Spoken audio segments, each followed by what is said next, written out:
All right, it's 6 minutes past 9 o'clock, the 24th day of May 2025.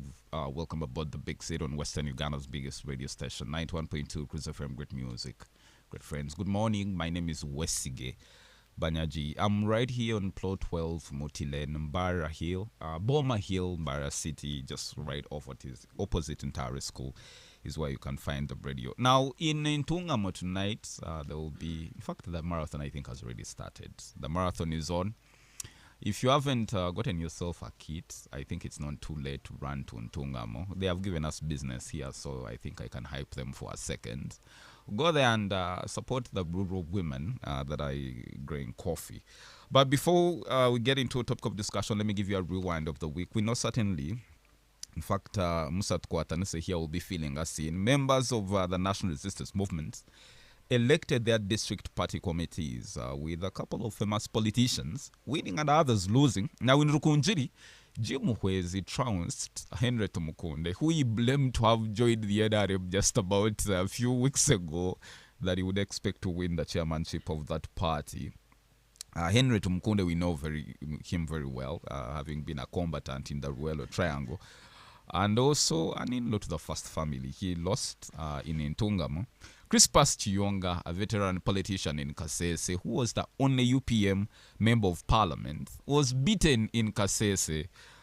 Those are the two that stand out to those that lost and also won. But a couple of famous, definitely notable politicians were able to win their slots in the different districts. In Zimbabwe, Tango Doi, the chairperson of the NRM Electoral Commission, halted the voting there because Hanifa Kawoyi and Finahans Katerima, there was a contestation of how it should be conducted and who won and all that. Katerima, who is a retired general of the army, blamed Hanifa Kawoyi for creating artificial sickness because she knows the vote was definitely against her. But it's not very exceptional. In Zimbabwe, it has always been special. For them, they have special voting days because of the different disagreements in there. Now, Dr. Kizza Besigye's lawyers stormed out of court over the absence of the lead counsel, Honorable Martha Karua, senior counsel, after a date was altered for court appearance there. We followed that very closely. And Benja here, who is a lawyer, will be helping us understand what that means and whether it was within the required conduct of lawyers in that circumstance. But we also know in the same session, before Besigye was brought in, there was a skirmish. There was a fight, literally, of elements who were, allegedly to be JAT and the members of the PFF. We saw that a couple of people got injuries, but thank God it calmed down and court was able to proceed. Now, Justice Irene Mudyagonja, who is a justice of the Court of Appeal and the Constitutional Court, blamed the inefficiencies at Mulago Hospital for the death of her husband, J.B. Kakoza, who was a seasoned lawyer who passed away just about this week. I think it's a wake-up call. Now, the fact that Rajiv Ruparelia died because of government inefficiencies after the broad had barricades. Now we have Justice losing a husband because of the usables and the amenities in the hospital not being able to be available. Everyone now will be affected by any poor service delivery. Now, Ugandan activist Agatha Atheire and the Kenyan counterpart Boniface Mwangi were released by the Tanzania authorities after they had been arrested for traveling to Tanzania to attend court, trying Tanzanian opposition figure Tindi Lissu on charges of treason. That was viral on the internet and across East Africa for what Kenyan Uganda called the violation of their rights. And definitely we heard from Tanzania calling on the invasion of these activists, exporting their, illegalities into another jurisdiction.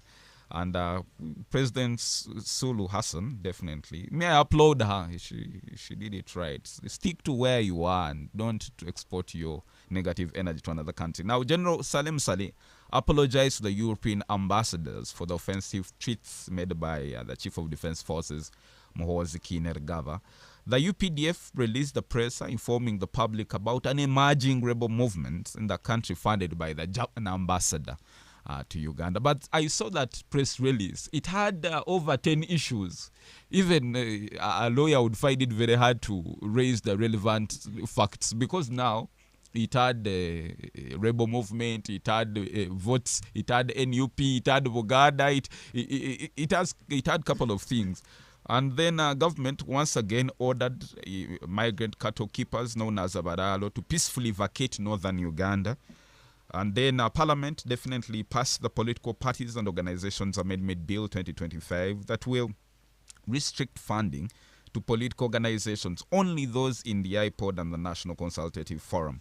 Our topic of discussion this morning is that Parliament passed the UPDF Amendment Bill 2025, and some of the major amendments is definitely now forming the Special Forces Command, SFC, as a branch of the UPDF, but also giving the General Court Martial jurisdiction to try civilians. To discuss this and much more is Didit Bwenje, who is a lawyer, Edgar Mtundisa, who is an East African Youth Ambassador, but petroleum engineer, Musa Kwatanese, a PLU activist, member of the National Resistance Movement, and Ankonda Best Arnold, who is the former guild president, Bishop Stewart University, and a member of the Patriotic League, PFF, People's Front for Freedom. Good morning, Best Arnold, and welcome to the Big Set. Yes, good morning, Mr. Westgivanyaji. I really want to thank you very much in the first place for bringing this meritorious topic, whereby very many people out there, they do not know what it clearly entails. And I want to welcome my fellow panelists in here and people who are listening to us. And watching. And watching, of course. Ankunda Best Arnold, a former guild president, Bishop Stewart University, like you stated. And I'm from the PFF, that is People's Front for Freedom, and also an aspiring member of parliament, Isinjiro North. Okay, thank you. I want to welcome you. What's your say on what happened in court before there was unveiling of Dr. Vesige in the dock? Yeah, before that, before the court started, we saw very many people surrounding court. They were both in uniform, army uniform, and civilian wear. So when we entered, we saw them capturing videos. We saw there was a lot of intelligence inside there. So we were like, these people might not have come for court. They are into something else. Immediately after that, after bringing that in our minds, we started seeing them attacking our fellows, the fellow members of the PFF who had come for the court session. So immediately we saw a man who was dressed in red starting beating. He started beating people, and when we asked why, they were like, you're using phones to capture us. We are not us. They are those people that we found inside. So everything was buggish, and the fight started. But we thank God that everything later calmed and continued with the court session. All right, welcome, Ankonda Best Arnold. Good morning, Edgar Mtundisa, and welcome to the Big Set. It's good morning. Thank you so much, Mr. Wanyaji. I'm glad to join the show, and I think today's topic are very interesting. But I really forget to feel scared this morning, especially after this week and all that came with that we shall be discussing. And I hope other Ugandans could be scared. But briefly, I think these Ugandans should be able to look keenly at all these NRM MPs that have been previously in this parliament.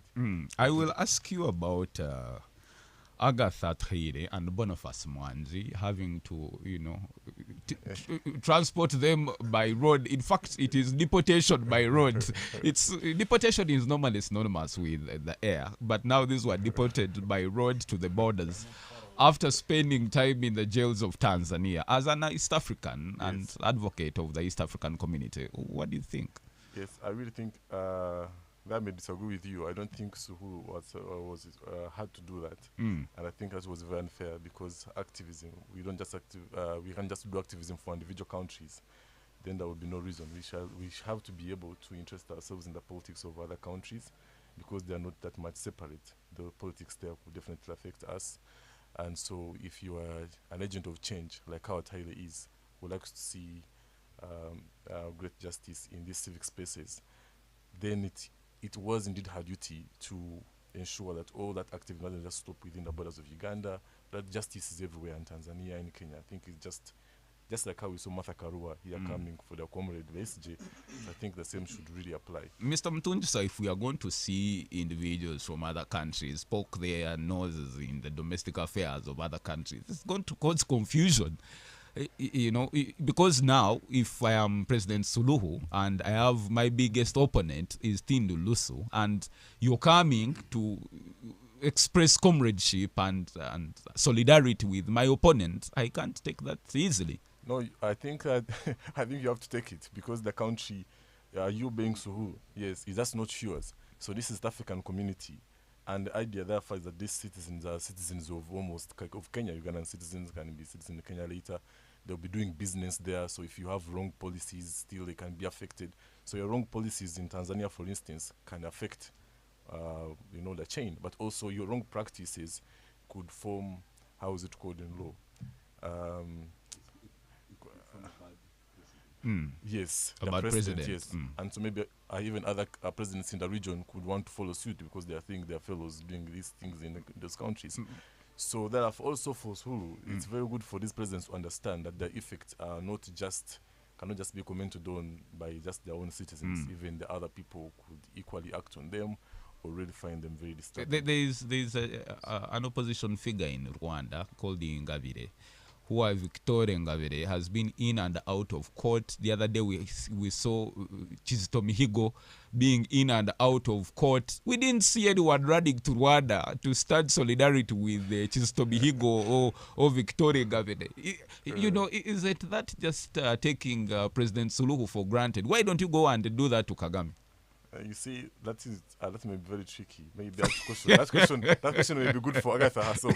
Ask her why she didn't go to Rwanda. Yes, but she's been going to Tanzania. Okay, but also in Tanzania there have been some great opposition as compared to Rwanda. So even internally, without you looking at the international activists who are coming into these countries, even internally, we've not seen those activists in Rwanda. But you've seen some in Tanzania. Okay. Welcome, my good friend Edgar Mtunsa. Good morning, Musat Kwatanise. I know very well that you traveled from Shema just about last night from the NRM primaries. Tell us how it was and how it went. Good morning, my comrade Banyaji. Good morning to my comrades here in the studio, and good morning to our dear listeners. Musat Kwatanise, the political antidote. I want, first of all, not give a view on the ongoing NRM party structure elections. Why am I calling them ongoing? Because now we are going to the next step called the National Delegates Conference that will happen in Nambole. And I want, first of all, congratulate all Ugandans who participated in the ongoing NRM party structure elections. And I want, on a special note, to congratulate those who have managed to make it to the district executives of the NRM party structures. Those people qualified to join the NRM delegates conference that will take place in Nambole. Okay. And I want also, on that very note, to note that Tukwatan Musa, the political antidote, was one of the contestants. I started right from the village when I was unopposed. At the ward, I was unopposed. When we reached at the town council, someone came and he scooped 3 votes. I won him. At the district, I was standing on the position of the Secretary General for the Youth League of Shema District. And I want to note that out of the 75 delegates who are supposed to vote for us, I scooped 58 votes. Okay. This is a vote of confidence, a vote of trust in General Muhoozi Kainerugaba and PRU and Genome Hoskinergaba mobilizers. Okay. Because all my campaigning message was embedded in the message of my supreme leader, Genome Hoskinergaba. And youth in Shema district have welcomed the message and appreciated it. Okay. And they believe that Ejuga is a reboroga. One okunda President Museveni, no kunda Mhozi. One okunda Mhozi, no kunda President Museveni. Okay. Maybe the question before I go to Bwenje, in just a second, how did you interpret the video that went viral on General Salem Saleh apologizing on behalf of General Muhoozi Kainerugaba for the ridiculous quote-unquote tweets that he's been making? General Saleh made a statement that I, Saleh, can make an apology. But I even don't know what he will tweet next day. Yeah. That's how his hands are tied. That completely shows you that actually that's what Ugandans should appreciate of Genome Hoskinergaba. Being an independent thinker. Not being... yes, I am remarks. Making my submission. No, you're not submitting. You're making your opening remarks. Yes, actually my opening remark. I want to note that Genome Hoskinergaba has proven beyond doubt that even those who think that someone is pushing him maybe for presidency, Genome Hoskinergaba stands on his own as Genome Hoskinergaba. He's an independent thinker and an independent actor. Uganda should trust him as Genome Hoskinergaba. Thank you. I thank you. All right. Bwenje Deus did it. Use this microphone, sir. Yes. Good morning and welcome to the Big Set. Yeah, the pleasure is mine, and I'll start off. No. You shouldn't start from off him. You see, it is only a father or a mother who has to take responsibility for for the wrong and careless actions of a baby. So the apology of General Saleh speaks to the fact that Muhoozi Kainerugaba is a baby who has no control over his emotions and words and actions, and he's so unpredictable that the state of affairs in our country should not be in his hands, especially as a CDF, because since 1894. We have never had a careless CDF as Muhoozi. Very careless. He doesn't. He doesn't mind about the consequences of his actions. So he has no respect for the constitution and for the future of the people of the Republic of Uganda. And then, of course, on the second aspect, today marks 55 years since UEDCR started up the mantle, took up the mantle of selling and supplying electricity. Actually, it was effective the 1st of April. But my assessment of its performance is that it has had a very bad one. The power is. I think transitions, Council Bwenje, will never be easy. Yeah. I think we should give them a benefit of doubt. To have done maybe to a tune of 60%, but it has fallen far. Thank you, Bwenje. No. Just one thing. What about the status quo yesterday in court? I think the actions of the judge were really uncalled for, and I hold a genuine fear that in the near future we are going to have a scenario whereby when you look at a member of the UPDF, the police and so forth, you are forced to run after him. You kind of either you beat him up, because the members of the security forces nowadays are really burdensome.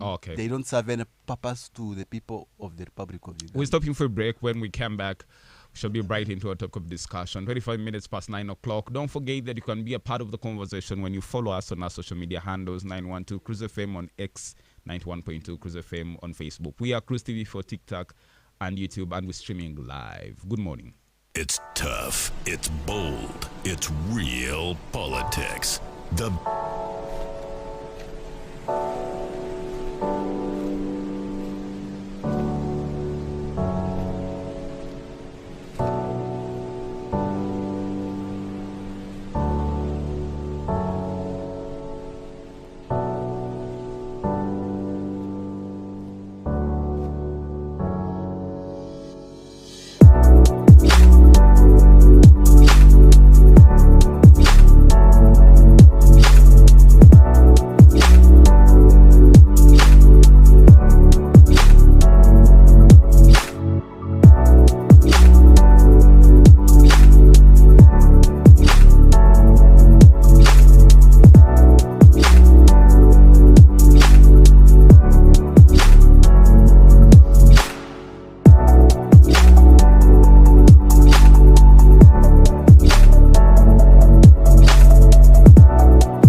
Western Uganda's biggest radio station, 91.2 Cruise FM, great music, great friends. Good morning from wherever that you're catching the show, especially those in Intungamo are enjoying the marathon. My name is Wesige Banyaji. With me in studio is Deus Didit Bwenje, Edgar Mtundisa, Musat Kwatanese, Anko the Best Arnold. That topic of discussion is already on our social media platforms, 912 Cruise FM on X and 91.2 Cruise FM on Facebook. We are asking of what you think of the amendments in the UPDF Act. It literally means that the General Court Martial or the courts that are run by the UPDF soldiers having jurisdiction to try civilians for offenses committed under this particular act, definitely having a possession of military stores, wearing anything that is similar or relatable to the military, you will be able to, spend some time in the docks of the General Court Martial. But also, there are things good to write about. There are particular sections that talk about the welfare of the UPDF soldiers. And it's been a song since, especially by veteran journalist Sam Junganda, who already says, this SFC's an illegal outfit. It is 70 Sons militia and on and on and on. It's now on the road to be formalized as a UPDF branch, a branch within the UPDF. The Special Forces Command, they are very separate now from the land forces. And that's something that we're going to be talking about this morning. To be a part of the show, you will call in on 752-912-912 and 780-912-910. Let me start with Edgar. Edgar, we were here last weekend and we're talking about simply the proposals. But I want us to first interest ourselves in the conduct of Parliament. Normally, the rules of Parliament provide that once a bill is initiated, either as a private member's bill or from the executive, like it was in this case, it is sent in the Committee of the Parliamentary and Legal Affairs, and then the general public is invited to have their say on the bill, and definitely particular institutions are given an opportunity to give their expert advice on a bill. All this was done in record time. We know that the Uganda Law Society was invited literally 2 hours or within to make their submission, and all these other different stakeholders. So let's first start there. was this process in passing this bill something that is very in tandem with the usual law-making process? Yes, thank you so much, Mr. Wanyaji. Definitely, I think just from the procedure alone and how the whole process was very fast, something was definitely wrong. But also, I think this further confirms, I think for the first time, the statement of Kainerugaba Rugaba that indeed is just a parliament of clowns. So, first of all, I think Article 92 of the Constitution is very clear that you cannot legislate to overturn the decision of the Supreme Court. This is, and there were big components of such in this bill. That's number one. But then these clowns indeed did confirm that they are clowns. And I wish, Mr. Wanyaji, the next time there's an MP here, that you host an MP here, perhaps you invite me. Because this should be, I don't think there's certain things you can really justify. They are indeed clowns, just from the onset. Number two, as you mentioned, we have this bill where initial people like Semuju Uganda used to call the safe sim, illegal militia and all that. And now these people just had to make sure and say, you know what, okay, now it's going to be formal. And now these people just formalized that so that Semuju now can no longer speak about SFC. And now, and I also thought that if this parliament had any common sense or any sense of pride, that this would be the opportunity that, oh, this CDF has been calling us clowns. Now let's show him that his bill can be suffocated. Not just for the purpose of politics and optics, but because it was already troubled. But they still couldn't do it. Maybe to inform you that in the recommendations or the rulings of the Supreme Court, Justice Owinyi Dolo, the Chief Justice, was very clear. If at all you want to try civilians in the military courts, I'm paraphrasing, simply make law that enables that to happen.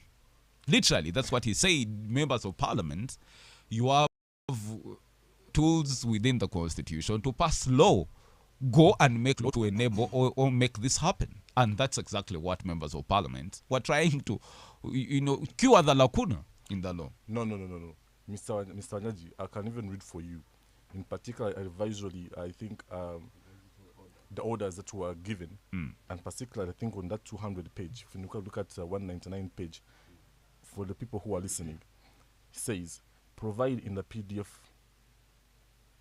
Act for trial of civilians in military courts to be only under limited circumstances and only after the state has concretely demonstrated to the court by verifiable facts and by objective and serious reasons the need and justification for recourse to the military court. This must only apply where in relation to the specific class and category of persons and offences in question, ordinary courts are not in position to undertake such trial.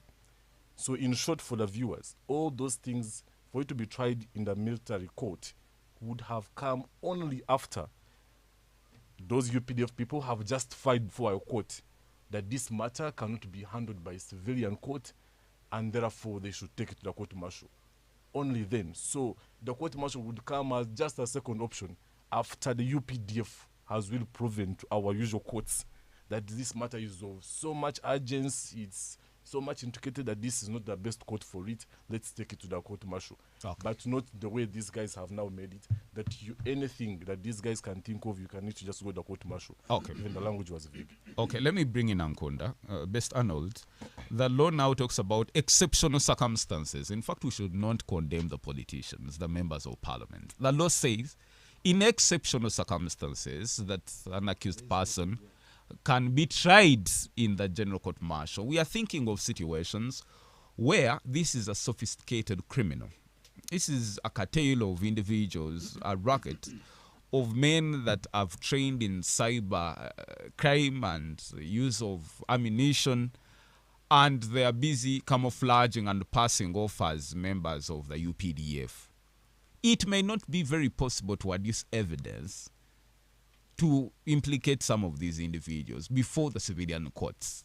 Why not, under such circumstances, should we not allow, especially within the law, to try these individuals in the general court martial? For example, if Jamil Mukulu, in place of such a law, we would not be wasting time trying Jamil Mukulu in the civilian courts. Rather, straight away to the general court martial. And by now, perhaps the process would have been expedited and would Eh? And would have justice, Uncle. Yeah, thank you very much, Mr. Wesige Wanyaji. Unfortunately, this bill they have just passed, and all this you're uttering, they are not included in that bill. That is one. They actually The- there. the- The, the exception. The exception is there under the exception circumstances. The bill is not actually clear. And to me, I see surely this bill or this amendment, it is a grave mistake. Because surely granting, if you can see, granting military or UPDF jurisdiction to try civilians, it is going to be an affront to democracy and human rights. And this is going to open doors to the abuse of power. It is going to open doors to undermining rule of law. For example, I have seen people and my friends on social media stating it that it is no longer rule of law, that it is law of rule right now if this bill is signed by the president. And this also is going to open doors to erode civilian oversight, because we are going to see people and military commanders right now bringing in the use of power, bringing in But General Museveni is a civilian. He has power under the constitution, being president. The Speaker of Parliament is a civilian and has power within the constitution. So which power are you talking about when these individuals have already been granted power by the this constitution? time around, we are going to see military commanders. They are going to be using their power to silence critics or opponents. For example, we have seen this happen even before this bill or amendment. An example is MK. He has already used the power even before the amendment of this. We have seen him leading arbitrarily arrests. We have seen him bringing in arrests and detentions of people who even are not into that, or that they are stating that people who are bringing in ammunitions, people, they are being unfairly punished. For example, this Nani Eddie Mutwe. Eddie Mutwe, you can see this is an unfair punishment of someone who has stolen a phone. But shouldn't a person who has committed an offense be tried in any way because they are Eddie Mutwe? But this cannot be a military, sure, it cannot be a military punishment. Okay. Yes. Let's. There's a difference between trying a person and detaining the person in a dungeon, and you beat him up, you urinate on him, and you teach him Runyankore by force. But that's you see, not a trial. But you see, the basement of General Mohoz that he was alluding to is not the general court martial. There are things that General Mohoz is doing in his individual capacity as Mohoz Kinerugaba, not even as the CDF. Actually, now it is driven. Actually, now it is worse because you cannot have a court martial which is under which is under the control of a partisan CDF. There's no way. I foresee a scenario where the court martial are going to be reserved specifically for the members of the opposition. Then the soldiers are going to be indicted and arraigned where? In the civil but courts. we can. That's my fear. We can just backtrack. Henry Tumukunde in 2005 was aligned before the General Court Martial. Yeah. Besige was aligned before the General Court Martial, Yes. and so many other serving military officers, Yes. Including the most recent General Kare Kikula. So when you say it is only a preserve of politicians, especially in the opposition, that is against what has been precedent. We've seen generals being aligned before the General Court Martial. And they were arraigned there because they had expressed some dissenting views. So essentially, by practice and by spirit, the courts martial really are not independent, and they cannot be independent under the current constitutional framework. And actually, I fear for the members of the opposition, because now it is just a matter of saying you have a gun, and the next day you are there. But you see, the beauty about And China, however, because I saw how they are proposing to appoint the judges, they are, I mean, they are the okay. the judge advocates. No. The judges, I mean, they are appointed by the commander in chief on the recommendation of the Judicial Service Commission from a list approved and generated by the High Command. Now that is actually circus, because you have the High Command, you have the JC, but however much they try to make it independent, it cannot be independent. A person like Shaguranyi can never receive a fair trial there. Okay. So from the start, this amendment, although it may not contravene Article 92, because the advisory orders of the Supreme Court actually are that you have another chance to amend the UPDF Act to make it conform to Article 208 and 210 of the Constitution, as long as the right to a fair trial is guaranteed. Let's stop for a break. We'll be back right into the topic of discussion. Keep the messages coming. I'll be able to read some of those on Western Uganda's biggest radio station, 91.2 Cruise FM. Great music, great friends. Good morning. It's tough. It's bold.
On 91.2 Cruise FM. Great music. Great music. Great friends. Great friends.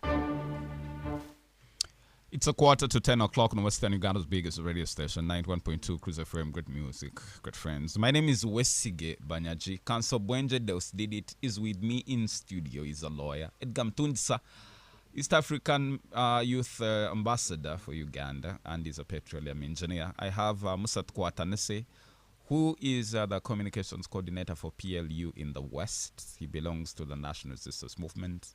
And the People's Front for Freedom is represented by Ankunda Best Arnold, who is the former guild president, Bishop Stewart University.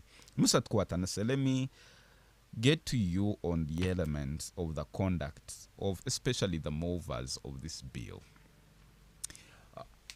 what was the essence of rushing the bill, preventing stakeholders from having an input in that bill, and everything done in record time?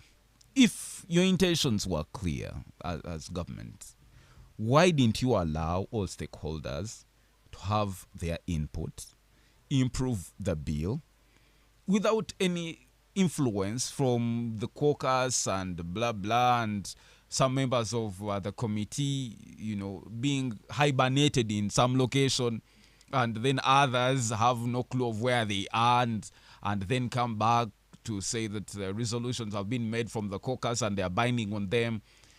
Why didn't you make this as clean as possible so that all of us, as the Ugandan people, appreciate that this law went through the right process and indeed we own it as a country? First of all, my simple question is, I don't know, are you aware that this bill was in Parliament in February and March and was pushed back for further Reforming and fine-tuning? Yes. Are you aware? I am not aware, sir. I think that's the first point you should be aware of. This bill was before Parliament in February and March, then was pushed for reforming, for review, literally. Review and revision. And addition of some clauses that were lacking. And I want also to state that Parliament, having every constituency in this country well represented, having all kinds of people well represented, the persons with disabilities, the youth, the women, I think Parliament, when it sits, it represents the voices of every Ugandan. Exactly. And No. I must. No. The question is, if the members of Parliament suffice, if they are enough to represent the views of the people of Uganda, why was NUP and the Uganda Law Society invited?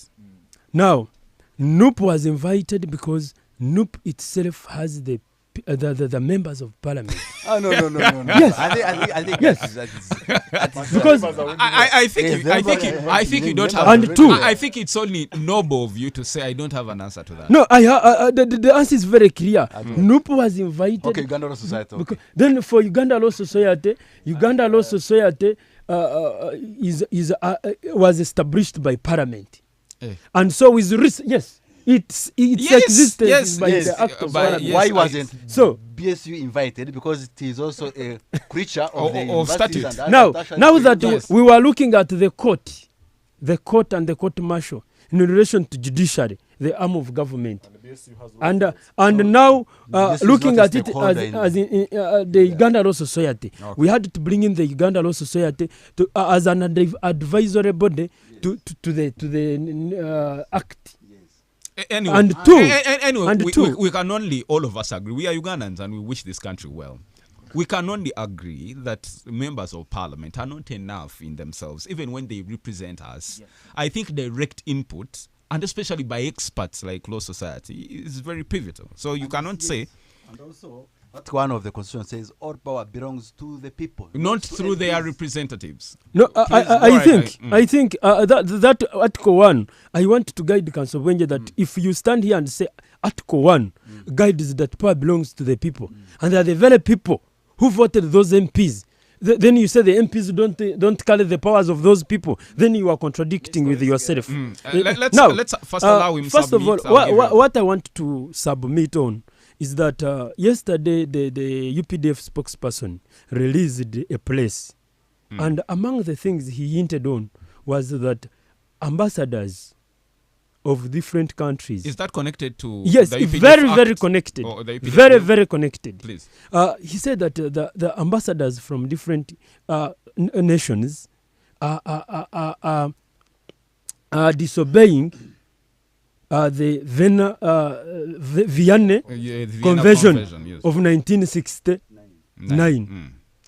Why they are trying by all means to use civilians here, empower them with ammunitions so that they can destabilize the country. And I want to note that Kansoba Nyaja and those who are listening to us, we must appreciate that Uganda is a streamlined nation with well-trained intelligence systems. Is it only coincidental that that press just got released after the ambassadors had met General Sari, and we saw the altercation between Andrew Mwenda and that particular ambassador, the German ambassador? No, I think that is not the issue. The biggest issue is what is said right. Where does the information come from?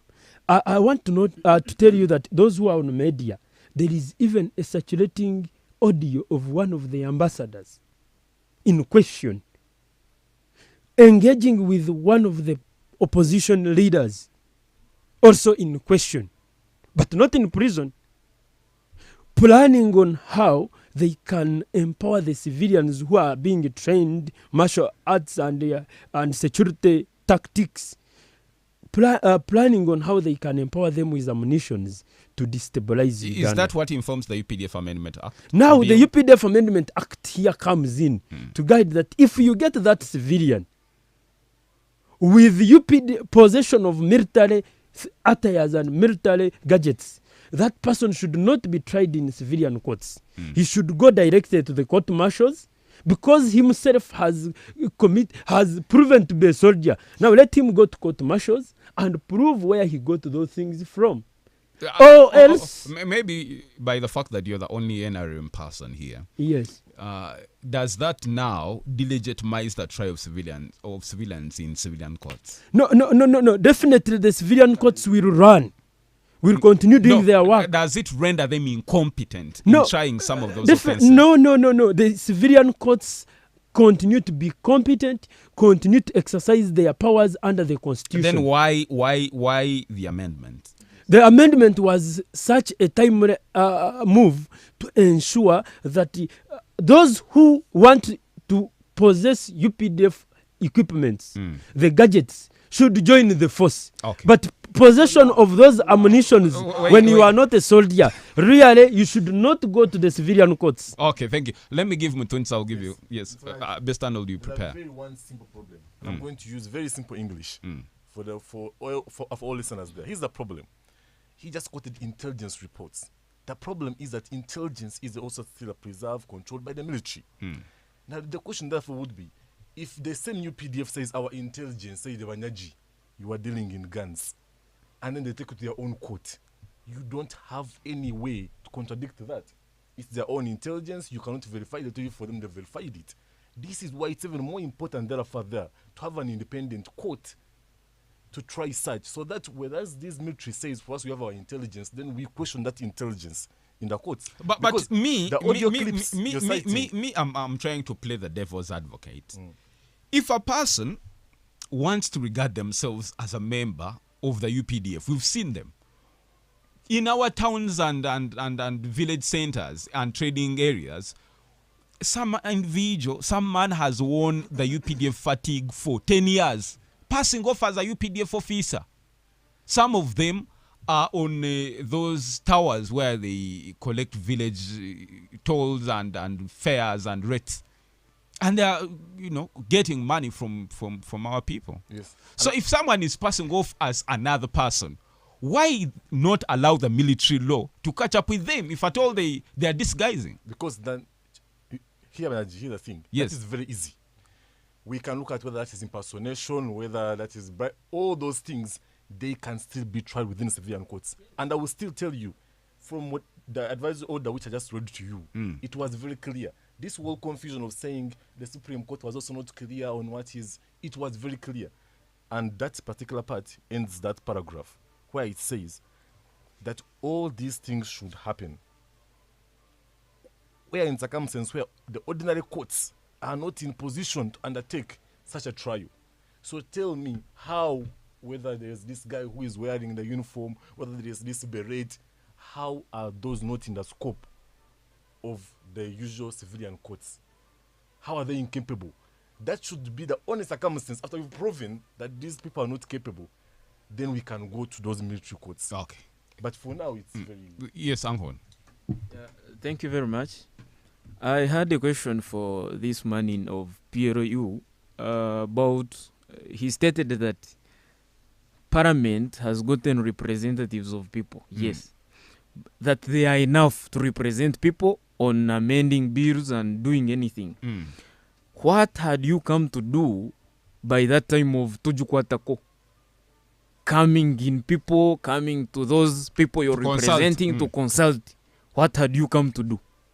And this time around, you haven't. Yes. I want to categorically state that under the provisions of Parliament, one of their role is to engage with the electorates because they carry the mandate of those electorates.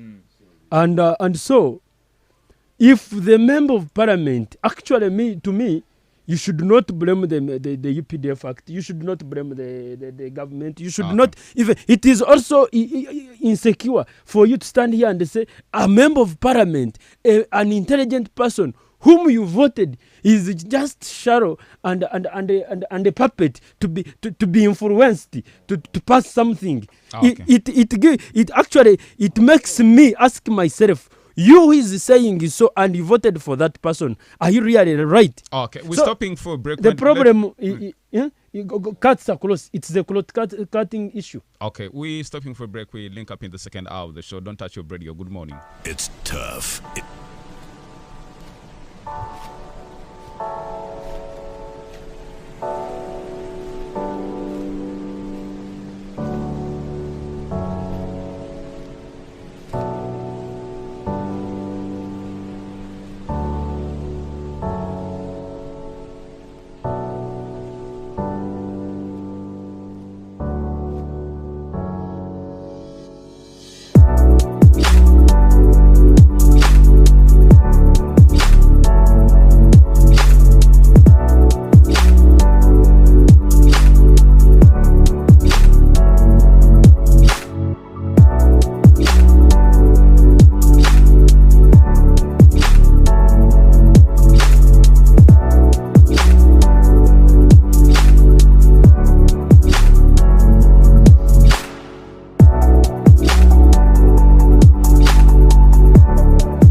back. It's 2 minutes past 10 o'clock. The biggest radio station, 91.2 Cruise FM. Great music, great friends. We are talking about the UPDF Amendment Bill 2025 that was adopted and passed by Parliament just about this week, but without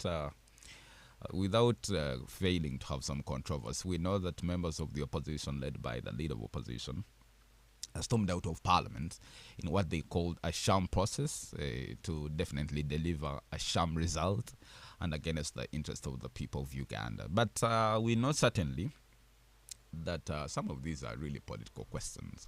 That when you're government in power, you pass legislation definitely that is intended to limit the activities of some of your opponents. I think it's some of these. It's because the NUP has been known for wearing berets and boots and some, but there are things that I also don't agree with. The insignias of the UPDF and the pips. I think this is intended to put an end to this, and the pretension of passing off as UPDF officers is going to be put to an end. I think the speed in which the president is going to assert to the bill is going to be supersonic, so that in case of any NUP person wearing camouflage and fatigues and things like that, madoa, you find yourself in the general court martial. Yes, the team is with me in studio, and I want to get your feedback. Call in on 752-912-912-1780912-910. I know the people in Kasese, in Hima, Madilu, I know you're on your radio are listening to the big city and I want to appreciate you. And there's so many people in Shema, where Kwatanese comes from, and in Kavuda, in Bianton. There are people in Remiaga, in Zimbabwe, and all these other places that listen to the big city who appreciate you so much. And the MVPs of the show are definitely the callers, those that take time to give us their contribution on the topic. It's about now that we get to you on 752-912-912-1780912-910. The big set. Hello, Mr. Wanyad. Yes, how are you, my brother? What's your name and where are you calling from? It has been a while. This is A.G. Da Costa from Temple Sinjiro. Yes, Da Costa. Kunkara tokora Mr. Wanyad. Naza hamra magweri izoba. Nyona nyihini chikwenda gamba honko muntu. Nisaba politics takatwanga nsakoze kunhabireyo obwangane habayo kurwana kw'abantu ahabwa politics.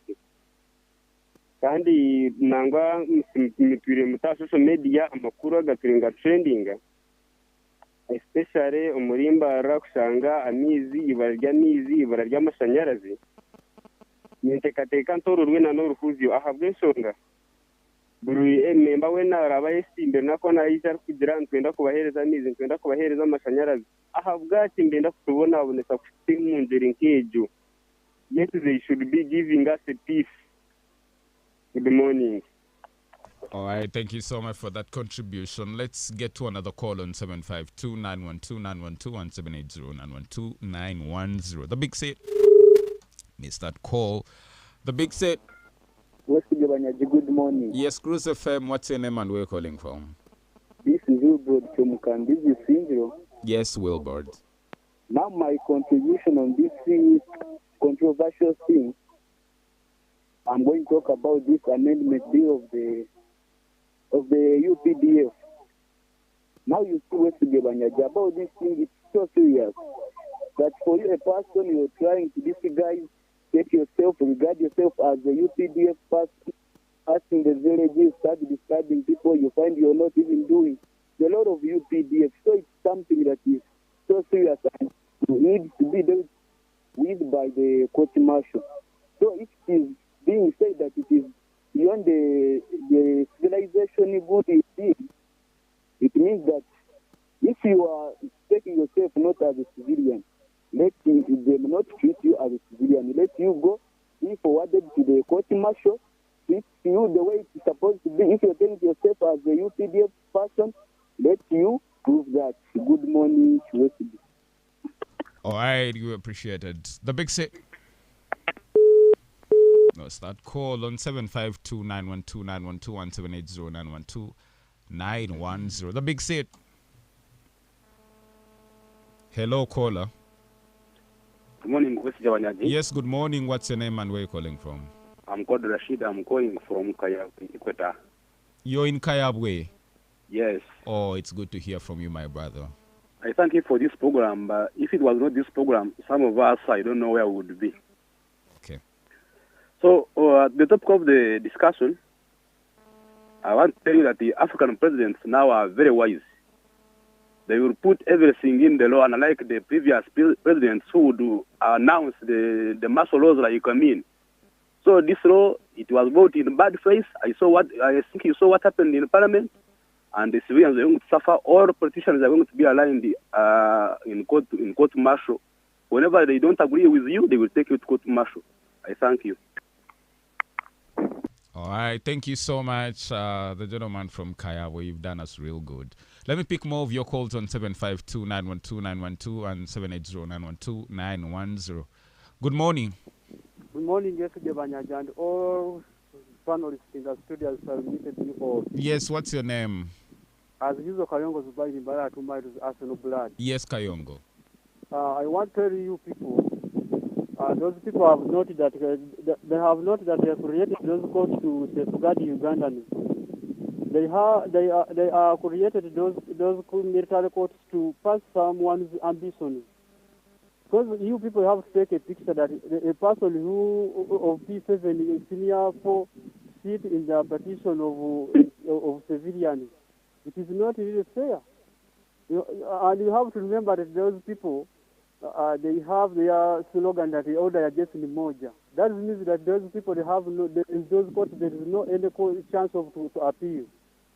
I'm ending saying that bana baleke chimwe salogwe chivira nikaisala salogwe akaisali. Have a good morning. All right, good morning. Let me come back to the panel. We've just heard the feedback. Yes, Bwenje. Yes, I'm trying to make a peruse of the amendment, and I'm saying a few of the exceptional circumstances upon which a person is severe, to be exact, can be tried in a court martial. And of course, that is under section 30 of the amendment. But it is more of a replica of the previous 117. So, where the person that is found in possession of says the uniform and so forth. So there is going to be a controversy as to how the state is going to make a decision to try a person in the court martial or in the civil courts. And then also, I'm shocked at section 7 of the amendment, which establishes the high command of the UPDF. I think I've stated it in the past that some of the members of the high command are dead persons, and here on section 7(1) of the amendment, that there's established under this act the high command of the defense forces, consisting of one, the president, who shall be the chairperson. Then E, members of the high command on 26th of January 1986, whose names are set out in the third schedule to this act, provided that the member has not been convicted of any criminal offense or changed citizenship or has not joined active partisan politics. Now, this essentially means that President Museveni, as a person, is no longer a member of the High Command. So, as long as he's not the president of the Republic of Uganda, he's not a member of the High Command. However, the same paragraph does not exclude persons like General Tumwine who are dead. So it means that even people who are dead are still members of the High Command. So it is so unfortunate that as a people, we are still being led and commanded by zombies, and surely that is unfortunate. But all said and done, the bill was passed in a haphazard manner. There's no public participation because the Uganda Law Society, for example, was served with the hearing notice of at 11. I think it was at 11:50, and it was required to make an appearance at noon. And the same fate is the same for the for the NUP. So I think the Constitutional Court is going to be called upon to investigate and inquire into the constitutionality of the act. Otherwise, the bill as it is a nightmare for every peace-loving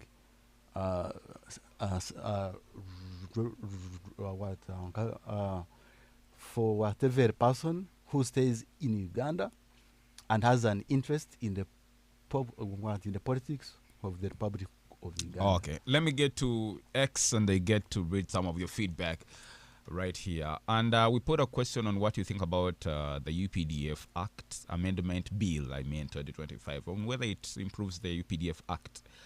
And Osbat Dennis Bamanje says it's shameful seeing the UPDF serving the interests of an individual and diverting from serving Uganda as a whole. How can you try civilians in the military courts? This kind of repression is unbearable. You're in Kakoa BSU. Thank you. Benjamin Kazora, you're saying you're listening all the way at KIU. If this bill isn't politically best, then well and good. But if so, then we are going to see the same scenario of aggressive injury on detention and removal of undesirable persons act than the UPDF and the Public Order Management Act on Amama Mbabazi. Thank you, Benjamin Kazora. Then Orishaba Marcel, who is saying it's positive to the people serving the UPDF about the welfare, but on the other hand, it has to target the opposition players. Thank you, Orishaba. You are an ardent contributor of the big set. I want to appreciate you so much. Amon Marcus, you're saying, I really feel sorry for the young generation because this Uganda that we are living in, it's like we are in exile. Exactly those who make laws are the ones that break them fast. And you wonder, Uganda, we don't have government. Just one person running all bodies. Thank you. Gahilake, you're saying the UPDF as an institution has been changed from serving the people of Uganda to serving an individual. And Collins, Bruno, you're saying the amendments clearly improves the act because the courts now have gained legal authority to try people with no excuse. You're in Kazo in Buhembe, beg your pardon. Crescent Saja, big ardent contributor of the big set. I want to appreciate you, Crescent. If I remember very well, 80% of members of parliament are proposers who supported this act, because I saw many of the opposition members leaving the house before the amendment was passed. You're listening from Ntungu Isenjero. And then let me end with Onesmus Musinguzi, who is saying, Tinkumanya, but all is in God's hands, as the motto says, for God and my country. Thank you for that feedback, and I have a couple of messages. Let me get to Facebook. I have some messages on Facebook. Stephen Erichu saying the NRM is careless, whether it improves or not, as long as it serves the interest of the first family and the NRM. It's no longer an issue. Kakaide Roland, and you're saying greetings to Councillor Bwenje, who is your former classmate. I don't know whether it was Jovok or it was at BSU or at MUST. You know, this Bwenje man has studied so many things. It's called Kaichire Roland, yes.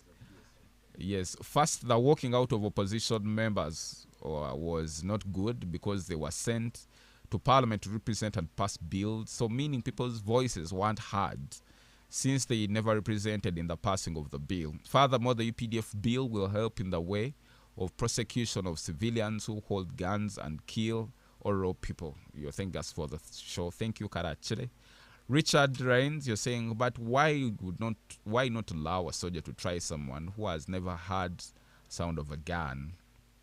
Onesimus Musinguzi and Kamdogo Semei, you're saying it doesn't add up because all courts of law have become useless.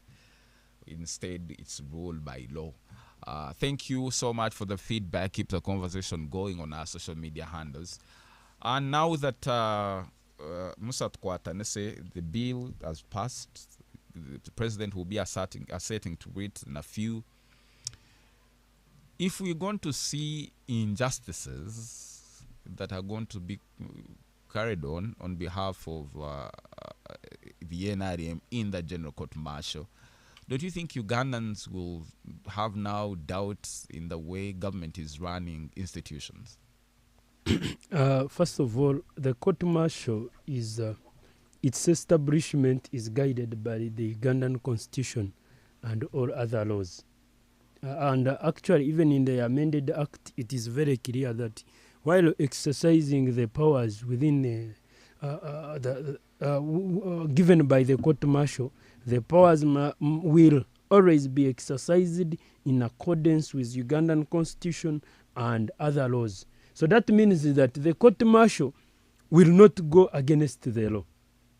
It is the court like the other civilian courts. Only the difference is that this one, its component is to handle those people who appear to be military in nature. If you are a civilian and you are camouflaging in military attire, there now you will be handled by the military because that's what you want. If you are a military and a civilian and you are found with a gun illegally, that means you're already a rebel. Be tried in the court martial. But also when you are tried there, you will be tried as a Ugandan. Remember, as a Ugandan, Ugandan constitution protects you. And the court martial does not go against the constitution. In Arua, in the build-up to the 2021 general elections, we saw that guns were planted. Okay, not whether planted, but at least the state lost interest in that matter. Guns were found in the hotel room of Kyagulanyi. By now, a person like Kyagulanyi with the interest of the state, if he had those guns, he would be, Luzira is near. I think they would send him to some other prison altogether. And we're going to see a situation where particular actors plant these illegal ammunitions in the spaces of opposition political activists, so members like Kyagulanyi, in the interest of trying them in the court martial. Why should we think that particular actors have to act on opposition and not on NRM? Because what I know but I've is, given you background. Now the background you're giving is not factual. How? There is no evidence that those guns which were found in the hotel where Kyagulanyi was were planted there by the NRM or whatsoever. So why wasn't he tried? No, No. since there is no evidence that they were his, and since there is no evidence that they were planted, but the evidence that is there is Kyagulanyi was in that hotel and guns were found there. That evidence is there, and it's on record that the hotel Bob was in had guns. That Let's evidence not is take there. our viewers for a ride. Let's not take our viewers for a ride. No, Council Kyagulanyi Boyd, I has want a- us No, to, no, to no. where guns found where Kyagulanyi was. You see, No, every that should be the person- question. every person accused Where of an guns offense- found where Kyagulanyi was. Can I submit? The Perhaps position you of the should Republic first of answer the Uganda- question. First answer the Were question. guns Where found where guns Kyagulanyi found where was? Kyagulanyi was. We don't know. But guns Because were brought the state to. has not laid any single iota of evidence against him. So he still enjoys the constitutional presumption of Innocence. innocence. Ah, okay. So as we stand now, Kyagulanyi has never possessed any gun illegally. So it is until the state comes up with contrary evidence to destroy his presumption. But until then, they are lying. And they are going to continue to lie against you, me, and him. Okay. And I dread for that day when he's going to fall to fall a victim of the machinations of the same regime he's fighting to have in power. Okay. Clifton Manyiromujuni, very big contributor of the big sets. In fact, he's been here before. Councillor in Chamurunga, in Ward in Ivanda. You're saying our MPs are too corrupt. It's the reason they bring bills that don't favor the Wananchi. In that, when given enough money, they can even amend the Bible and say Jesus wasn't the Son of God and instead it was Muhammad. So we are waiting for them. In the coming elections, they won't love the treatment we're going to give them. Thank you, Clifton. Maybe the last question to Musa. Yes. The culmination of this whole thing was only on a backdrop of 100 million that was granted to all members of parliament. What are Ugandans supposed to interpret of the two? If members of parliament are given 100 million by the president, who comes forward to say I actually gave them 100 million, and fast forward quickly, we are seeing fast tracking of a bill with the interest of the president. Was this squarely to influence the voting pattern on this particular bill? I want to note that the office of the president himself, on his budget, there is money for donation. And that money is budgeted for and planned for and passed by Parliament. So the president, under his powers, in the Constitution gives him powers to make donations. So if the president in his powers, why doesn't he donate to Mulago Hospital, where Justice Muriagonja just lost her husband because they didn't have tubes to feed him? Mulago Hospital has a budget under the Ministry of Health. Doesn't Parliament have a budget? And so the president, under his will, can donate. You see, when the Constitution gives you power, you exercise your powers according to your wish. No. Yes. You exercise your powers judiciously and wisely. the members of parliament are one of the best paid. The question public is, I have a question for servants. Council Bwenji. So how do you recognize measure the this? wiseness there? Because you have said you have to spend wisely. How do you measure the wiseness? I want to respond to What you. is the measure for This is that the measure of the wiseness? wiseness. The measure is whether that works for the people. And I will answer you. There is a difference between an illegality, and that's why you also have a term called misuse of power. So we may say as much as what the president did probably was legal, but it could also fall in the category of it being misuse of power. That means you have the power and then you misuse it. So if you have the power to have donations and make donations, and now you decide to say, oh, I have the power to make donations, now I'm going to donate on this subject as a civilian, to donate for someone to go and buy a gun, or access a gun illegally from France, then I tell you, come on, I'm a civilian, I have the right to donate whatever man I want. You will still try me under your own rule that I was trying to do something, illegal or something. Okay. So there's misuse of power, and that's what you do. So, Mr. Banyaja was answering my question. Yes. The donation President gave to the MPs, this is not the first time, this is not the last time, but we must understand that if it is the quality of the MPs we have, that for us here we say that they passed the bill because of 100 millions, then the problem begins with us, the voters down here. As long as we are still voting for salt and soap, for Waraj, I can tell you, those are the quality of people we send, and they will also continue. the quality of the president that we have. Any president that has shame would never admit to such or even do such nonsense. Okay. So quality of MPs just like the quality of our president. Okay. And also, it shows the quality of the government in power and the party in power. Okay. We have a very shameful NRM. Okay. We are going into another topic of discussion. At least Parliament was also able to pass the Political Party and Organization Act that was definitely pushed by the Nakapiripiriti woman member of Parliament, Faith Nakuti. Yes.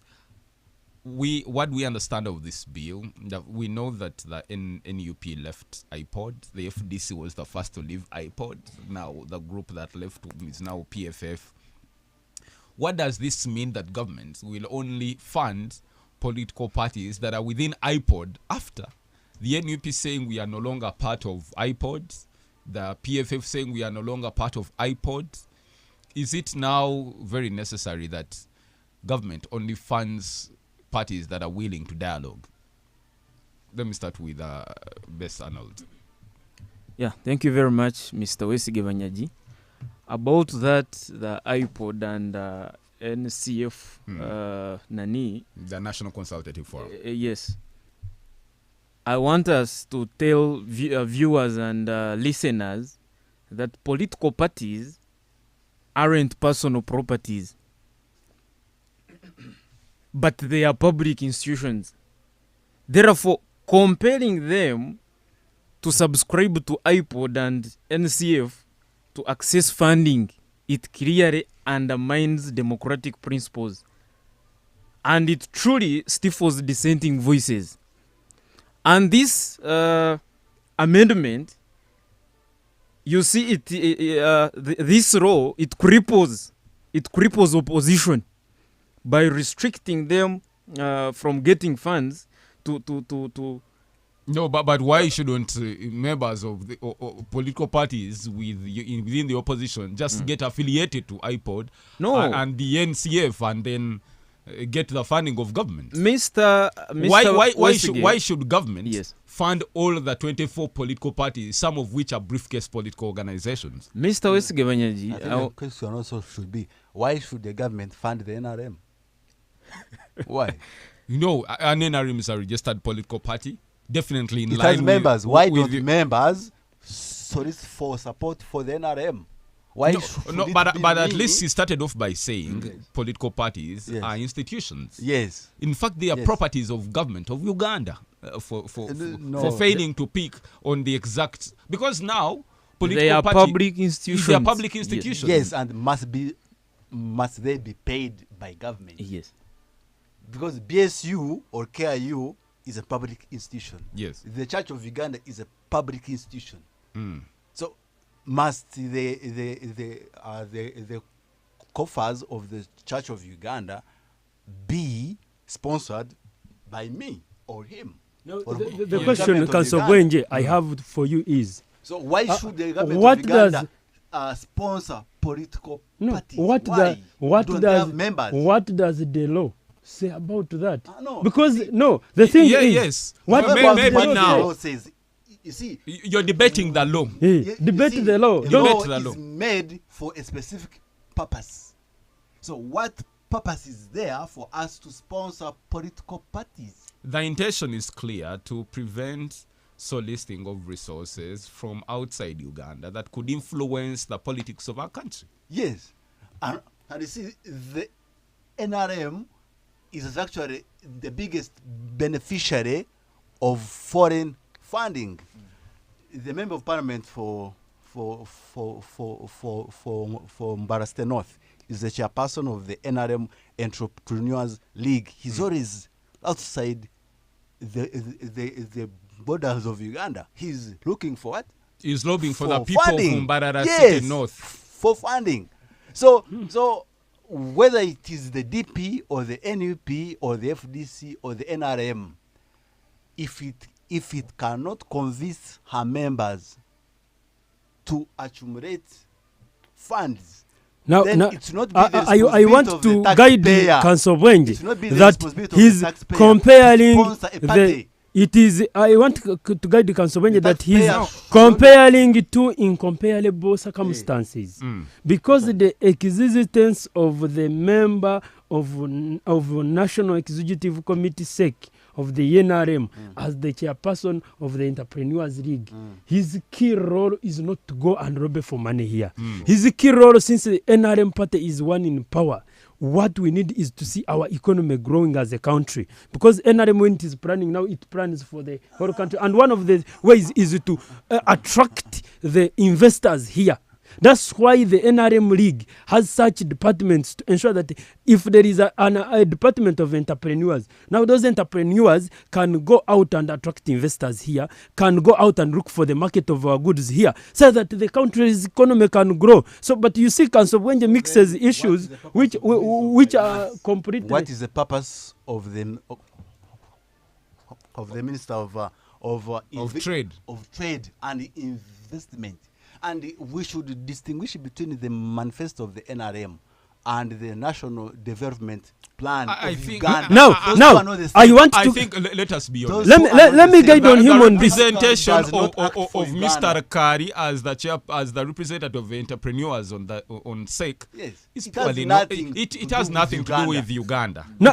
It is to represent the entrepreneurs No. of And the- NRM and the on business- SEC. If I can interest ask of you a NRM. question, Yes. are you aware that the National Development Plan 4 now we are implementing? Yes. Are you aware that it is made basing on the NRM manifesto? So, Because are the you saying NRM that is is in true. power. No, That no, is no, true. no. That is No, actually no, true. it's very true. Is he NRM is saying in power.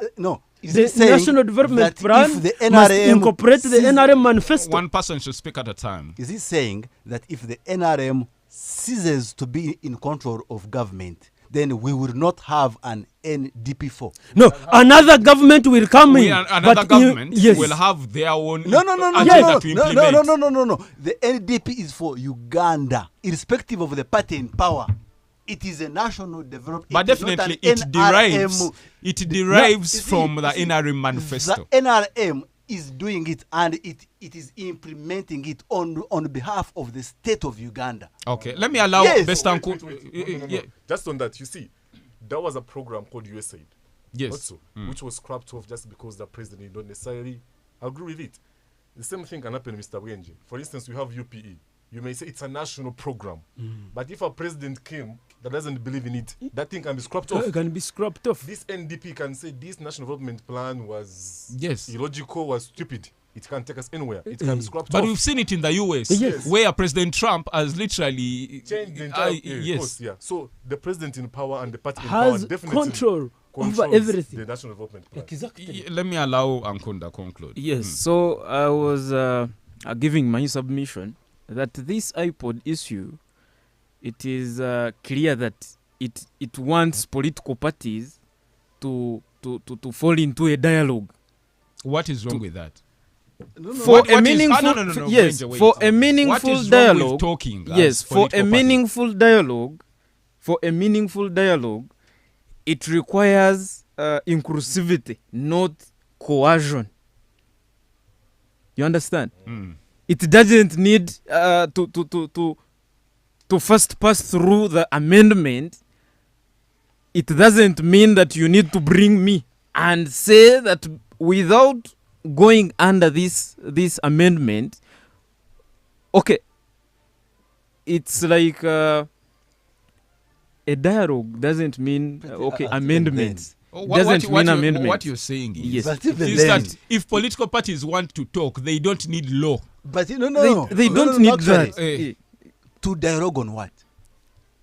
And again, A to dialogue on cockroach what? cannot Yes. dialogue with the hen. It will be To dialogue eaten on the what? first Yes. day. Okay. So you see, this is a power grab No way. that undermines the very essence of multi-party politics. Yes.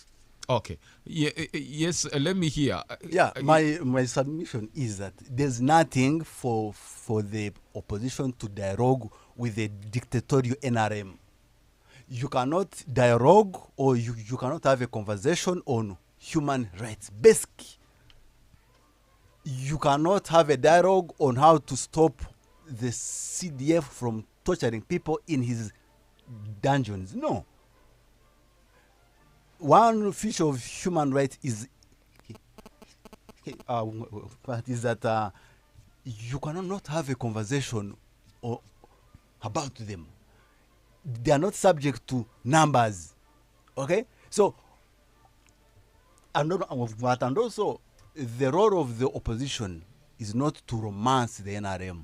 It is not to massage the NRM. It is to remove it from power. So, I don't see any purpose of the NUP and the PFF and the FDC having a roundtable discussion with the dictatorial NRM on what exactly? Yes. On what? Yes. Edgar. Yes, thank you so much. So now I think here I first disagree with Wenji. I believe there is always need for dialogue. Yes. Even sometimes, as you're talking about that your role is to remove someone from power, sometimes dialogue can be the way to do that. Because you've also got to understand that if you're dealing with a person like CDF, like all those things that you're talking about, that you don't totally agree with, you have two options. It's to either be so extreme and you never meet on a table, or you can also be able to meet on a table and then you are able to know the motivations. Why do they do this? What is their thinking? What is all that? Dialogue can really have a lot of things. So, if that was not like, otherwise we would not have like maybe diplomacy in the world. We would say, oh, these guys colonized us, so we never have ambassadors there. They should never come back on this foot. These people did this, so should never. So you, yes.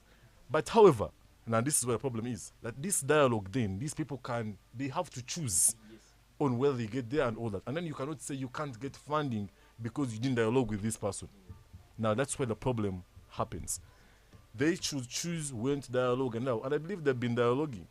These people have been meeting. We've seen opposition people on parties of NRM. We've seen them. They are normal people. No, we are talking about formal dialogues that are structured. That's not dialogue. Okay. No, but here's the thing.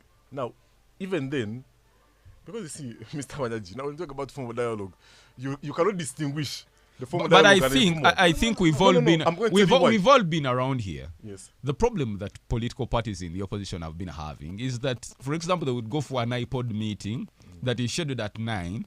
The president comes at 5 p.m. And they are seated and the agenda is vague and things like that. Exactly. You get. And then when the NRM is in chair, they literally don't call for any meetings. Yes. You get. So I think that's where the opposition has been having issues. And when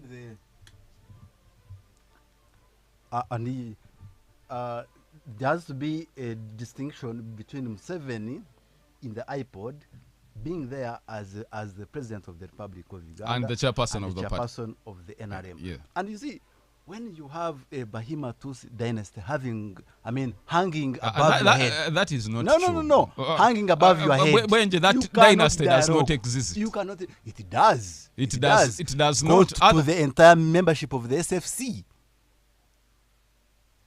Your kind and his kind and my kind are not there. Yeah, but they are there. That is not true. No, that's not These are communities that have very small populations. Actually, it is how is it possible that they dominate a force even where they cannot even dominate communities? No, wait, No. No. The whole Rwanda- that Rwanda- dynasty does no, not no, no, no. exist. In Rwanda and what? And Burundi, the Tutsis are only 14%. The Twas are only 1%. But you're going sectarian. The Hutus are 84%. But Kagame tells you, and he's a Tutsi, he tells that he is able to get 99% of the vote. Okay. That's not possible. It is possible because maybe those people. Well, we just don't vote live in Rwanda. online, yes. Please. But Mr. Energy, so like I was telling you now, that's why indeed, like you say in your example, the people should have the choice. If they think this guy of IPO just always comes late in 70, next meeting don't want to be a part of it, they can decide. Or if they feel this platform is no longer useful, they can leave. If they believe it's useful, they can. So that's what the problem is. But now if you're leaving and government is saying the moment you leave, no funding, then... Yes, You yes. have to wait for No, wait. Yes, and that's what the problem is. That's the only problem I have with that, right? That should not be the problem. That shouldn't be the condition that you have to be part of this platform for you to have the funding. The reason why they gave them funding is not at all connected to you being part of iPod. It has to do with your political activities. It has to do with those meetings that you have to make for you to harness and go to those people and make all those campaigns and all kind of stuff. There's nothing about. So this is not a metric. That's why they get the funding. But secondly, iPod is not statutory. It's just something that was just started by an individual. By an institution in the Netherlands, it's now statutory. Has statutory? Yes. How? Now, What's the established it? Yeah, Now- please, guide. they are making it an organ of the National Consultative Forum. Yes. So, in order for you to be a member of the They are making it or NCF, they made it? no, The under the amendment. Under the amendment, you must be a member of IPOD for you to be a member of the NCF, Yes. and also for you to be a member of a party How did the in iPod Parliament. start? How did iPod start? Who started it? No, was- the it- iPod was was started, started by by contract. in fact, it was is actually it was an contractual. NGO. It is still an NGO for really precisely putting it the way it is. But that is funded by the Dutch government. Yes. All right, that And is it was in purely fact, based on contract. This was Mutual understanding. this was borrowed from Ghana, that they had an iPod that brought all different political parties together to dialogue. Really, in case of anything that they needed to reconcile or even harmonize as political parties, there would be a vehicle that would allow them to sit and talk and develop and grow their democracy. You see, now, Banaji, that's what the problem is. Because my question was easy. Was iPod started as a total organ? No, but wasn't. now it is. No, yes. But look, it was started by an individual. Because here my point is on the history of the thing. That the history is that now it's even worse when you add the fact that it started from the way by the Dutch government, sponsored by the Dutch government. Already, all the foreign interests and the argument that you were asking about Wenje and saying we need to avoid foreign interests, already at the start of iPod were just foreign interests, perhaps. One can argue. Now, this whole thing of saying, Wait. it's for... It is for the purposes of, in case they wanted something to be consult on, then they should be able to do that. You don't need an iPod to do that. You don't need an iPod to do that. NRM can have bilateral meetings with different parties. They can all decide to come up on a meeting. They can release some statement on something that they think they agree with. You don't need anything, particularly it's a platform like a college that we have to attend You see, for us to pass something or to agree on something. So my point therefore is that there is no illegitimacy of this thing that makes that the parties have to agree to it. I want There is to none. make a statement in a minute that with iPod, you see, Ugandans, we have one challenge countrywide, where if Bob Wine today is seen with the President Museveni standing, everybody will call Bob Wine a hypocrite. Even people of NRM would say, now Mzee has started meeting Bob Wine. You will see some mafias now swearing that Bob Wine is encroaching on their interests. That's the politics that is here. That an opposition leader, if they see me tomorrow moving around with a noob person, they say now I'm trying to convert to noob. And you know or why? a person And of you know noob why? is coming And you to know me. why? And Because you would ideally be known for bad things. So if I associate with you, even if it is at a party or in church, the presumption is that you are infecting me with those same bad things. and that presumption is very wrong. Yes, and because and therefore, we cannot go ahead to promote that presumption. No. Time must, you see, there are what we call national interests. And national interests, no, Bwenje, wait. national interests are bigger than individual interests. Yes. Correct. That's why iPod is here to say, no, however much Bwenje is disagreeing with Musa, let their disagreements be on principle. If Musa can sit and with Bwenje, they engage on development of this nation. That's very correct, and we should embrace it. And iPod emphasizes that opposition has an input on the development of Uganda. NRM has an input on development of Uganda. Let the two sit and agree. Continue pushing the interests of the nation. But that does not put Bwenje away from Musa, opposition. Why should governments move to amend the Political Parties and Organizations Act to simply compel members of the opposition to be within iPod? Yet they have raised matters against the organizations within the iPod, with the way iPod is run.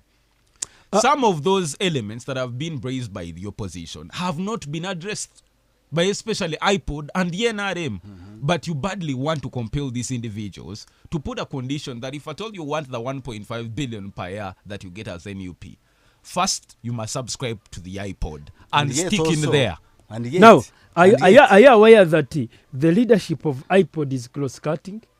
Yes, they Yes, change. are you aware? Yes. That President Chaguranyi can be the leader of iPod, or the Secretary General Louis Rubongoya can be the leader of iPod. Yes. Now you see, when you are fighting from outside, it is always hard to know what is inside. And that is what has made the opposition of Uganda lose focus. Because they always want to fight from outside. That's why even you always see people like Anita Mong, like Tayebwa, like who have been brought on board into NRM. And when they reach, they tell you, hey, we thought things are easy, but really things are very hard, and these guys in NRM are trying. Now, come closer, get to know what is inside. Fight within. President Museveni captured power because he was from within the government and had to fight because he even knew every loophole. So let people come, be closer to each other. No individual differences. You will see even what no But opposition what wants. you're failing to answer on behalf of the NRM is why condition the funds Why make it to mandatory? why you compelling people to talk. Mr. Nyaji. Yes. There's a very simple answer here. Yes. If we had to follow, because all this iPod lies in democracy, uplifting it, let's look at least more advanced democracies like the US. Is there a platform in the US that makes the Democrats have to meet with the Republicans? There's none like that. If you have any sort of policy concessions you have to make, they make them through their Congress. They make them through whatever, because they're a little more mature. The politics are more mature. So all this nonsense of you have to meet on a table for you to agree, like this is nonsense. There can't be a platform that can make that sort of cohesion. That's nonsense. That can't be as a result of a platform. It has to be as a result of the maturity of the individuals. That you're able to look and say, I disagree with Museveni, but I think if I can meet him, I could disagree with this policy. But then you would understand why it informs the policy. What are the security concerns he's having? What is his case? And then you can literally make some concessions and say, this one, okay, for this one I agree, but for this one I may not agree, and all that. And all these things can be through public debates. They can be through even these usual meetings you can want to meet. Because there are many, many people who have met and changed their mind in Museveni. We had Betty Kamya saying that, and we have many, many testimonies who changed because they thought when they met the guy, they were more enlightened, and the guy was really enlightened. They didn't need an iPod to do that. That's my point. So the entire platform is not necessary for that a dialogue to happen. You don't need a platform. Also, the constitution of freedom of association under Article 29. It also includes the freedom not to associate. Yes. And I should not be penalized for making a conscious decision not to associate with the NRM. But if, as a result of my decision, and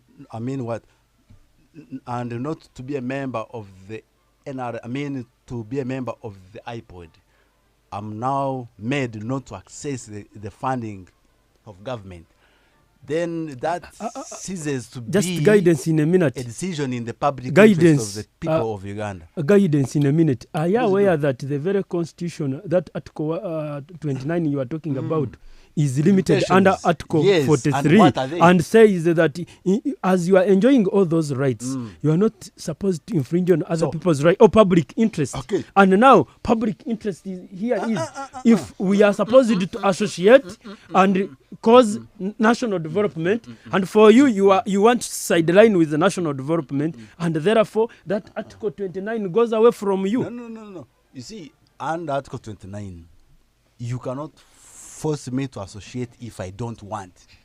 But And if your you association cannot say- affects national No, no, interest, no, no, Article no. 43 No, limits no. you. You cannot say that. No, if do we Noop- agree if that Noop Article and- 29 No, grants you, no, but no, Article no. 43 You see, removes you no, because no, you are no, no, affecting no. national No. interests? We can agree to disagree. We can disagree. But I didn't know that a limitation on any enjoyment of rights can definitely be stopped by Article 43 in such a And guise. it must be demonstrably justifiable It just- in a free and and- democratic state. Not Yeah. every justification you give. Yes. So it is not true that if the NUP or the PFF refuses to meet the NRM, then it is at the detriment On of the grounds people of Uganda. affecting national interests. Yes, you see, my role as a party in the opposition is to remove you from government. So you cannot coerce me to dialogue on how I should or I should not remove you from power. Your position, It's up to me. Bwenje, is there is Yeah. no essence of dialogue because No, it's not there. Because under the current circumstances, a cockroach cannot dialogue with a hen. It will be eaten the first day. But you know, a cat can dialogue. you speak to with the microphone formally. Yes, but you know, a cat can dialogue with a mouse. That's on when where the to cat is stop, sick. so that they don't eat each other. Yes. And we have seen it. Honorable Mau underwent dialogue, and he's still a member of DP and the chairman That of was the, not and dialogue. DP is still existing. That So was not dialogue. saying In that fact, a Bwenje, hen can be swallowed by a think- cockroach, I that think is that is ideologically that wrong. is a very good example. No. That is a very good example. No, we it's can- not. That's a good example to pick on. No. Definitely, the President General of the Democratic Party was very active in IPOD. It's that platform that he used to meet the president, and they would dialogue about electoral reforms. So and, have they happened? And some of these Have they affairs, happened? and it culminated into what we Into know what? now as being appointed into the Ministry of Justice and Constitutional Yes, now, Affairs. Mr. Manaji, the question therefore is one. In that arrangement, at the result of IPOD, who won? Did the NRM win more or the DP win more? And this is the argument that Dalop was trying to make. That in these arrangements of IPOD, there is only one big fish that always gets bigger. It's NRM. So, Mao, through the platform, is able to join NRM. We'll do for them good in work. It's NRM winning. Honorable Mau didn't But join on the side of NRM. DP, on the side of DP, no, I'm trying to mean that arrangement. So he's helping Museveni's government. Yes. nothing. On the side of DP, what has DP added? What value has DP gotten out of that arrangement? So this is the problem with this iPod thing, and this is a problem as cited by Dalop, that all the gains are the gains to NRM. DP not to these parties. DP gained. Now, that is the reason why, therefore, these parties have got to have the right to choose on whether they want to continue to realize these such gains in quotes, like we have seen between DP and NRM, or whether they should be able to assess themselves. That's the reason as why that right should not be tampered with. You should not make it conditional to your funding. Okay. Let me have your parting shots. Well, of all the terms that were agreed upon between the NRM and the Democratic Party, what has been, what has come forward? Or how beneficial has the MOU been for the members of the DP? In fact, the last time that President Museveni talked about the DP arrangement, he said some of the things he hears Norbert Mao speaking about in the public, he doesn't know where Norbert Mao is getting them. He has never talked about them. They are never within the agreement they had. So I beg the members of the NUP and the PFF and FDC not to join the inter-party dialogue, because it serves no purpose apart from the selfish interests of the NRM. Ankonda Best Arnold, give us your parting shot. Yeah, thank you very much, Mr. Owesige Banyaji. As we are concluding, I want to inform all these people who are in support of these amendments that I'm giving this an example, that in 1962, during Milton Obote 1, Uganda's Minister of Justice, he was by then Grace Binjira. He supported the Detention and Removal of Undesirable Persons Act, which allowed for detention of persons without trial. On Feb 22nd, 1966, the same Ibinjira was arrested and detained under the same act he created. Therefore, to us all who are still in support, it is normal, it is still normal, not until it reaches your compound. Therefore, to all the youth, this is the time to shatter the chains of ignorance, dictatorship, and reclaiming our nation's future. Thank you very much. Just to make you know, the viewers, especially those that are not watching on Cruise TV, Ankunda Bestanold is wearing a royal blue t-shirt with the branding of Dr. Besige and Haj Obed at the front. Let me hear your parting shots, Comrade Musa. To my fellow youth and to those youth of Shema who elected him as their Secretary General for the NRM party, I thank you. And I want you to note on my conclusive remark that you supporting NRM, mobilizing for NRM, appreciating the great revolution achievements by His Excellency President Museveni, fronting General Muhoozi Kainerugaba as our next president after Mzee Museveni does not make you a fool. So I withdraw the statements of my brother here that you have to shut down but you cannot withdraw statements that you need to make. So please, you are all wise to support the President Museveni, and all the NRM programs. I thank you. Edgar Mtonsa. Yes, thank you so much. The listeners out there, I assure you somehow you should be worried. And like I already told you before, if you meet these NRM MPs, please punish them in this election. Otherwise, you won't be able to defend you. You will now be the problem and not the MPs. The people of Uganda should know that Edgar Mtonsa has interest in representing the people of Uganda, whether in 2026 or 2031 or whichever time. So, and it's predominantly NRM. So when you go to stand on the NRM ticket, it's on record that you said NRM individuals seeking office should be punished. Yes, and the people of Uganda should indeed punish you if at all you intend. Just that you know I'm well in part of the parliament. Okay. You've been a very fantastic company. Let's meet next weekend on the big seat. My punchline this week: we now know that the late Joan Kagezi has gotten justice after an individual confessing that indeed carried out the killing. We have Nixon Agasro, who is he's still a serving police officer in jail for his conduct in the same. Let's meet next Saturday on the big seat. The people in Intungamo, we wish you well. Good morning. The views expressed in this program are not necessarily the views of this